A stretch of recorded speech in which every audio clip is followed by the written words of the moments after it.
Scottish psychiatrist R.D. Laing described insanity as a perfectly rational adjustment to an insane world. He also said that life is a sexually transmitted disease with a mortality rate of 100%. Maybe he's correct on both counts, but what is so insane about our world that makes us adjust so painfully? There are many ways into poor mental health and many ways out. People have emotional trauma in their lives, often stemming from childhood. They have constant stress. They take mind-altering, habit-forming, DNA-damaging drugs, some of them not even prescribed by their doctors. Experts and zealots alike are accused of having a one-size-fits-all solution. If all you have is a hammer, everything looks like a nail. Although for me, exercise, counselling and being careful who I spent time with made a difference to my mental health, the most important change I ever made was changing what I put in my mouth. When people look at me sceptically about the idea that food will affect their mental health, I remind them that what they eat, drink and breathe makes up approximately 100% of their brains. Unless I'm talking to Amazon's Alexa, whose brain is made of a complicated network of servers and artificial intelligence algorithms. Who knows what mental health means for Alexa, but if I had the ability to beat a grandmaster at chess, yet spent my days putting together shopping lists and looking up synonyms for the word bollocks, I think I'd be depressed. Since childhood, I've had problems with my mental health, including bouts of depression, anxiety and poor focus. In early 2013, during a period when my head was full of non-stop racing negative thoughts, I struck on the idea that at least 1 in 5 people in the UK has, that the only way to make it go away permanently would be to kill myself. I was so disturbed by this urge, I decided I would do everything I possibly could to get better. I started eating less, counting calories and going to the gym. So over the next few months, I slowly lost some weight. Being thinner and more active made me feel a bit better about myself, but cutting calories and working out didn't get to the root cause of the problem. As the hunger took hold and the weight crept back on, I found my psychological problems were as strong as ever. My doctor hadn't been helpful in the past, insisting that I didn't have a significant mental health problem. I looked elsewhere for help. In mid-2013, I left a relationship that I thought was unhealthy and began to see a counsellor who was brilliant and made me feel much better every time I saw him. But even after a year of counselling and getting into a healthy relationship, I found myself still having mental health issues that were affecting both my work and my personal life. I identified traits in myself that fit as symptoms of ADHD. My doctor, reluctant to help until I mentioned the suicidal thoughts, referred me to a psychologist. The psychologist referred me to a psychiatrist, who asked me lots of questions. She asked to see my school report cards, which were filled with comments like, potential to be a great student if he could focus more, lets himself down by constantly distracting others, and why the long forehead? I was diagnosed with ADHD and prescribed Ritalin. I had high hopes my depression and anxiety were simply results of the brain fog I had experienced for most of my life, that treating the lack of focus with Ritalin would lift the anxiety and depression. But the initial feeling of hope and improvement quickly gave way to the realisation that I was building up the inevitable tolerance to the drug. I had to take more to get the same effect, and the drug was only partially successful in treating the symptoms. The side effects began to outweigh the dwindling benefits. Yes, for a couple of hours after taking it I would feel increased concentration, but my energy and focus would crash shortly after that. I was still prone to anxiety and depression, and those close to me complained of me being cold and distant, and I agreed. My blood pressure went through the roof. These mental and physical responses to Ritalin, a stimulant, are similar to how I feel when I take a lot of caffeine, which is why I've since stopped taking caffeine too. I came to realise that we didn't evolve over 2 million years to have a Ritalin deficiency. Would the wheel have been invented sooner if mammoth meat had been laced with Ritalin? Maybe if the cave painters in Lascaux had taken their Ritalin, their drawings wouldn't look like the doodles of a moderately talented 6-year-old.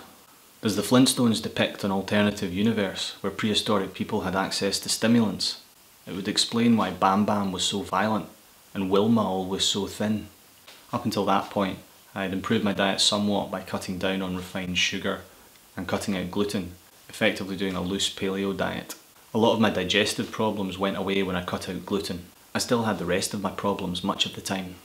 The racing, nasty, intrusive thoughts, depression, anxiety, and extra weight that I'd been losing and putting back on since 2013. I had heard about low carb eating through the paleo community, and I was fortunate that my boss at the time, a professor in experimental physics, had healed himself from chronic fatigue syndrome ME using a low carb diet. He and I both realised that I could potentially benefit from going down that route. I switched to a low carb paleo diet in spring 2016. Very quickly, My weight reached a healthy point and levelled off. I noticed that my mental clarity was excellent regardless of whether I'd taken Ritalin or not. I decided to come off the medication. I've been eating a paleo low-carb diet since then, and I've noticed incredible improvements in my physical and mental health. I was so astounded by this U-turn that I spent even more time researching why this had worked. I disappeared into nutrition science, and besides finding thousands of anecdotes from people whose lives had been transformed for the better, I found a series of well-researched mechanisms that explains why cutting out sugar, refined veg oils and grains, and increasing the amount of nutrient-dense food in your diet can drastically improve mental health. In South Pacific Islands with traditionally low consumption of Western foods, schizophrenia rates rose from 1 in 30,000 to 1 in 500 when Western foods were introduced, like grains and alcohol.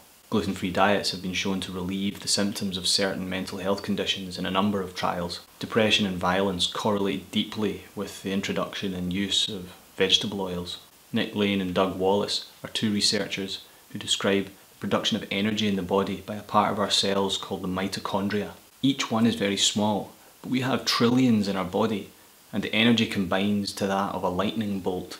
We can have a systemic problem with mitochondria that leads to organ-specific issues. This is caused by specific inherited mitochondrial predispositions to diseases, coupled with poor nutrition that leads us into illness. Vegetable oils, especially when combined with carbohydrates, do this very efficiently.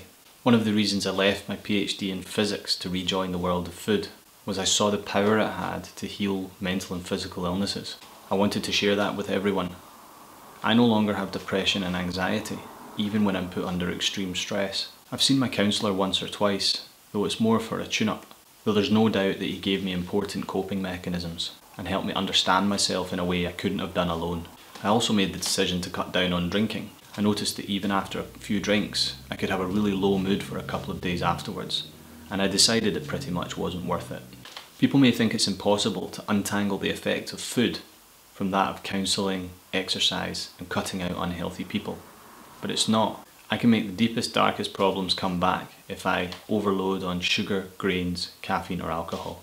I suspect that vegetable oils played a big part in my mental health problems too, but that's harder to test because I avoid them completely and the effects in some tissues take a while to build up. Winston Churchill petitioned for the severely mentally ill to be sterilised. Bipolar sufferers had part of their brains cut out, which rarely worked very well in spite of the procedure being given the Nobel Prize in Medicine. And like Tom Waits said, I'd rather have a bottle in front of me than a frontal lobotomy. It was like letting Evel Knievel teach cycling proficiency and then giving him a medal when 80% of the children plummeted down a ravine in flames. Our attitudes towards mental health are improving, but our ability to target the root cause seems not to be. Mental health problems in the UK are increasing in spite of the fact that in the last 10 years the number of drugs prescribed for OCD, panic attacks, depression and anxiety have doubled. Thankfully I can make a video about my mental health without worrying about old Winston castrating me, but it would be nice if more people could be looking back on their mental health problems rather than clinging on in spite of them.